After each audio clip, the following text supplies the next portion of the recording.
Bismillahirrahmanirrahim. Assalamualaikum warahmatullahi wabarakatuh. Salam sang sejati.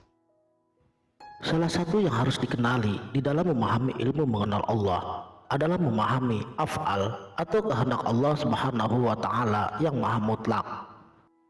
Kehendak Allah Subhanahu wa taala yang maha mutlak ini bisa merubah apa saja, termasuk memasukkan ahli ibadah ke neraka dan memasukkan ahli maksiat ke surganya. Bahkan menolak doa Nabi Muhammad Rasulullah Shallallahu Alaihi Wasallam agar umatnya tidak berperang dan saling membunuh. Nabi Shallallahu Alaihi Wasallam bersabda, "Aku memohon kepada Allah Subhanahu Wa Taala supaya umatku tidak dibinasakan karena permusuhan sesama mereka, peperangan, pembunuhan antara sesama Islam." Tetapi permohonanku ini ditolak oleh Allah Subhanahu wa taala. Hadis riwayat Bukhari. Kehendak Allah Subhanahu wa taala adalah ketentuan atau ketetapan Allah yang harus diterima dengan ikhlas.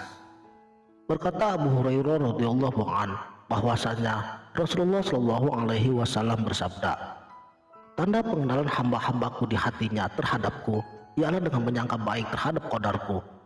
Tiadalah dikeluh kesahkannya hukum-hukumku atau ketetapanku, tiadalah dirasakannya lambat karuniaku, dan senantiasa malu berbuat maksiat."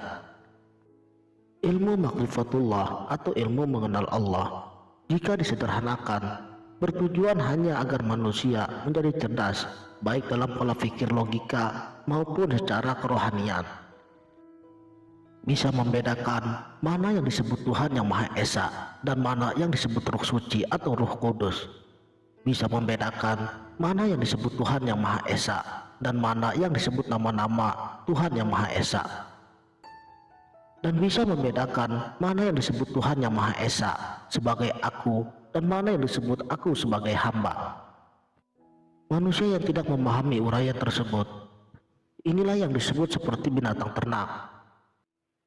Anda masih terhijab jika belajar ilmu makrifatullah, tapi pemahaman Anda masih melihat ada perbedaan antara Tuhan yang Maha Esanya dalam agama Islam dengan Tuhan yang Maha Esanya agama Nasrani, Tuhan yang Maha Esanya agama Yahudi, dan Tuhan yang Maha Esanya agama Sabi'in, Hindu, Buddha, dan lain-lain. Firman Allah, "Sesungguhnya orang-orang mukmin, orang-orang Yahudi, orang-orang Nasrani, dan orang-orang Sabi'in, siapa saja di antara mereka yang benar-benar beriman kepada Allah, hari kemudian dan beramal soleh, mereka akan menerima pahala dari Tuhan mereka. Tidak ada kekhawatiran terhadap mereka dan tidak pula mereka bersedih hati." Perang saudara antara muslim dengan muslim yang terjadi di Syria, Mesir, Lebanon, Palestina, Yaman, Irak, dan lain-lain akan terus berlanjut sampai dengan ke Arab Saudi, bahkan sampai ke kota suci Mekah dan Madinah. Semuanya terjadi karena sudah menjadi ketetapan Allah Subhanahu wa taala. Jika seseorang yang belajar ilmu makrifatullah tetapi masih marah ketika mendengar dan menyaksikan perang saudara tersebut, maka itu pertanda bahwa dia belum paham ilmu makrifatullah yang dipelajarinya dan juga belum mengenal Allah Subhanahu wa taala sebagai Tuhannya. Dalam hadis qudsi, Allah Subhanahu wa taala berfirman, "Tanda pengenalan hamba-hambaku di hatinya terhadapku ialah dengan menyangka baik terhadap qadarku. Tiadalah dikeluh kesahkan hukum-hukumku, tiadalah dirasakannya lambat karuniaku, dan senantiasa malu untuk berbuat maksiat." Berkata Anas radhiyallahu an bahwa Rasulullah Shallallahu alaihi wasallam bersabda, Allah berfirman, "Barang siapa yang tidak ridho dengan qadaku dan qadarku, maka ambillah Tuhan selain aku. Barang siapa yang tidak ridho terhadap ketentuanku dan tidak sabar atas musibah dariku, maka carilah Tuhan selain aku."